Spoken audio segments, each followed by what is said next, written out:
السلام علیکم ناظرین۔ ایک جھوٹ، دو غلط فہمیاں اور 3 زندگیاں خطرے میں۔ کیا اون کا رملہ سے ملنا صرف ایک بزنس ڈیل ہے یا آئلہ کی محبت ایک بار پھر امتحان میں پڑنے والی ہے؟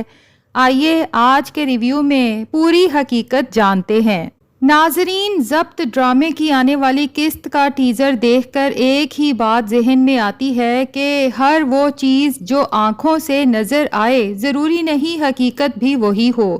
بعض اوقات صرف ایک غلط فہمی پورا رشتہ ہلا کر رکھ سکتی ہے، جبکہ ایک کھل کر کی گئی بات سب کچھ سنبھال سکتی ہے۔ جیسا کہ آئلہ جب ہوٹل میں اون کو رملہ کے ساتھ بیٹھا دیکھتی ہے تو شدید صدمے میں آ جاتی ہے۔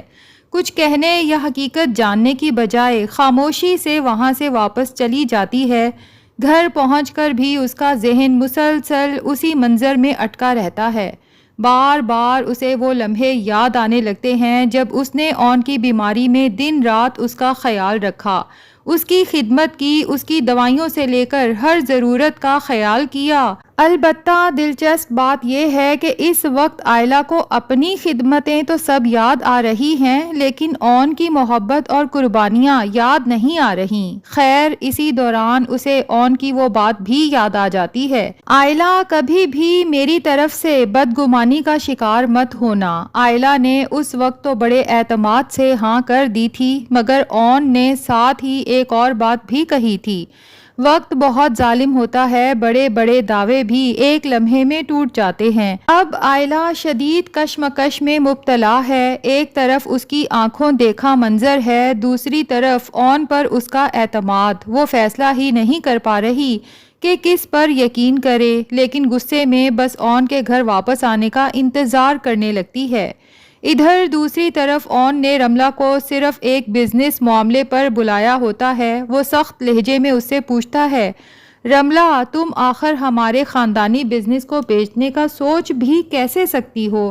اس پر رملہ اون کے سامنے اپنی مجبوری بیان کرتے ہوئے کہتی ہے، تم جانتے ہو نا کہ میں ہمیشہ سے صرف تمہیں چاہتی تھی۔ اب جب مجھے یقین ہو گیا ہے کہ تم کبھی میرے نہیں ہو سکتے تو میں کسی صورت شامی کے ساتھ بھی زندگی نہیں گزار سکتی۔ اس لیے میرے پاس صرف یہی راستہ بچا ہے کہ فیکٹری بیچ کر یا تو الگ زندگی شروع کروں یا ہمیشہ کے لیے یہ ملک چھوڑ دوں۔ فیکٹری بیچنا میری مجبوری ہے کیونکہ اس وقت مجھے پیسوں کی اشد ضرورت ہے۔ اور پھر وہ ایک بار پھر اون کو بہکانے کی کوشش کرتے ہوئے کہتی ہے، ویسے ابھی بھی کچھ نہیں بگڑا، وقت ابھی بھی ہمارے ہاتھ میں ہے، تم چاہو تو آئلہ کو چھوڑ کر میرے پاس واپس آ سکتے ہو۔ ناظرین، اسی لمحے ایک اور دلچسپ اتفاق ہوتا ہے۔ آئلہ اور زویا بھی اسی ہوٹل میں داخل ہوتی ہیں اور دور سے اون اور رملہ کو ایک ساتھ بیٹھے دیکھ لیتی ہیں۔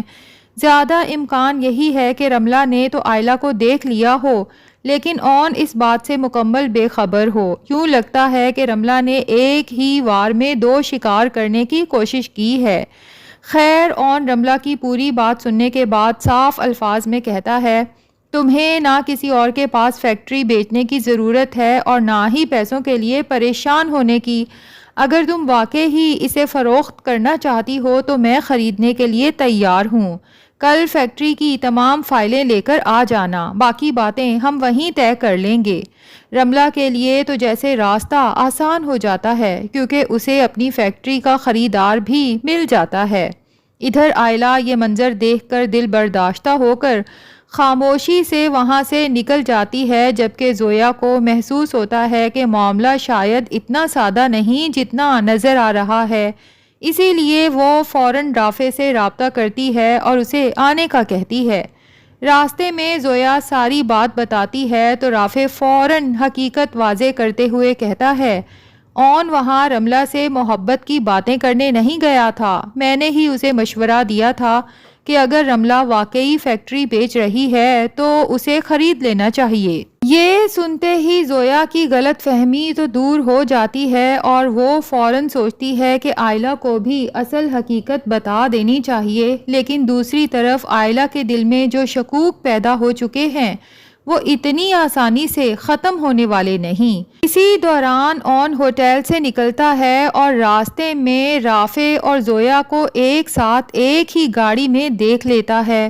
یہ منظر دیکھ کر اون حیران رہ جاتا ہے۔ وہ فوراً رافع کو کال کر کے کہتا ہے مجھے تم سے ابھی ملنا ہے، فوراً میرے پاس آؤ۔ لیکن رافع حقیقت چھپاتے ہوئے جواب دیتا ہے اس وقت تو میں واپس نہیں آ سکتا کیونکہ میں ڈرائیو کر رہا ہوں، ایک دوست کو ڈراپ کر کے آتا ہوں، پھر ملتے ہیں۔ یہ جواب سن کر اون مزید سوچ میں پڑ جاتا ہے کہ آخر اس سے کون سی ایسی بات چھپائی جا رہی ہے جس کا اسے ابھی تک علم ہی نہیں۔ ادھر زویا موقع ملتے ہی آئلہ کو فون کرتی ہے اور پوری حقیقت بتا دیتی ہے کہ اون رملہ سے کسی ذاتی تعلق کی وجہ سے نہیں بلکہ فیکٹری کی ڈیل کے سلسلے میں ملا تھا۔ یہ سن کر آئلہ کا غصہ تو کچھ کم ہو جاتا ہے لیکن اس کے دل میں ایک سوال پھر بھی باقی رہ جاتا ہے۔ وہ سوچتی ہے کہ اگر واقعی ہی صرف یہی بات تھی تو اون نے فون پر مجھ سے جھوٹ کیوں بولا؟ زویا آئلہ کو تسلی دیتے ہوئے کہتی ہے کہ ہو سکتا ہے اون بھائی گھر آ کر خود تمہیں سب کچھ بتا دیں، اسی لیے ابھی کوئی غلط فیصلہ مت کرنا۔ کچھ دیر بعد اون گھر واپس آتا ہے تو آئلہ پہلے ہی اس کا انتظار کر رہی ہوتی ہے۔ اون کے آتے ہی وہ بڑے سکون سے سوال کرتی ہے کیسی رہی آپ کی میٹنگ اور کس کے ساتھ تھی؟ اون ایک بار پھر حقیقت چھپاتے ہوئے جواب دیتا ہے جاپان سے ایک ڈیلیگیشن آیا تھا، انہی کے ساتھ میٹنگ تھی، کافی اچھی رہی۔ یہ سنتے ہی آئلہ کے دل میں ایک بار پھر بے چینی بڑھ جاتی ہے مگر وہ خاموش رہتی ہے۔ پھر اون خود پوچھتا ہے خیریت تم نے مجھے کال کی تھی؟ آئلہ جواب دیتی ہے ہاں، زویا کا باہر لنچ کا دل تھا اسی لیے آپ کو بھی ساتھ چلنے کا کہا تھا۔ اس پر اون فوراً کہتا ہے مجھے لگتا ہے زویا کا دل آج کل کہیں اور بھی لگا ہوا ہے اور تم بھی اس بات سے اچھی طرح واقف ہو۔ آئلہ حیران ہو کر پوچھتی ہے آپ کی بات کا مطلب کیا ہے؟ اون سنجیدگی سے جواب دیتا ہے بات کا مطلب صرف یہی ہے کہ مجھے جھوٹ سے سخت نفرت ہے۔ آئلہ بھی فوراً پلٹ کر کہتی ہے کہ مجھے بھی جھوٹ سے سخت نفرت ہے۔ ناظرین زیادہ امکان یہی ہے کہ اس بار یہ غلط فہمی زیادہ دیر نہیں چلے گی، اگلی ہی قسط میں دونوں ایک دوسرے سے کھل کر بات کریں گے۔ آئلہ اون کو بتائے گی کہ زویا اور رافع ایک دوسرے کو کافی عرصے سے پسند کرتے ہیں لیکن سوشل سٹیٹس کی وجہ سے وہ یہ بات کسی کو بتانے کی ہمت نہیں کر سکے۔ یہ سن کر اون کو افسوس ہوگا کہ آئلہ، زویا اور خاص طور پر رافع نے بھی اتنی اہم بات اس سے چھپائی۔ وہ یہی کہے گا کہ اگر پہلے بتا دیتے تو شاید وہ خود ثاقب صاحب سے بات کر کے اس مسئلے کا کوئی اچھا حل بھی نکال لیتا۔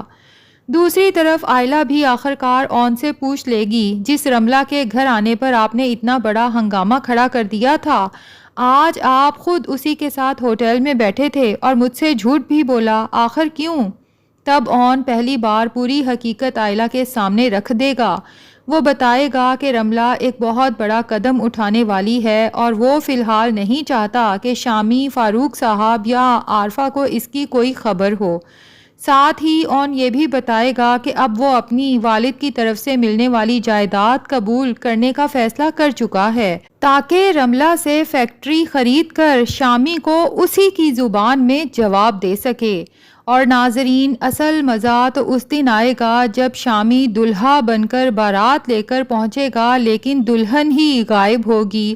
جس طرح عارفہ نے آئلہ اور اس کے خاندان کو سب کے سامنے رسوا کرنے کی کوشش کی تھی، اب وقت شاید پلٹنے والا ہے اور یہی رسوائی عارفہ، شامی اور فاروق کے حصے میں آنے والی ہے۔ آپ کے خیال میں کیا اون اور آئلہ کی یہ غلط فہمی اگلی قسط میں ختم ہو جائے گی یا کہانی میں کوئی نیا موڑ آنے والا ہے؟ کمنٹس میں اپنی رائے ضرور بتائیے گا۔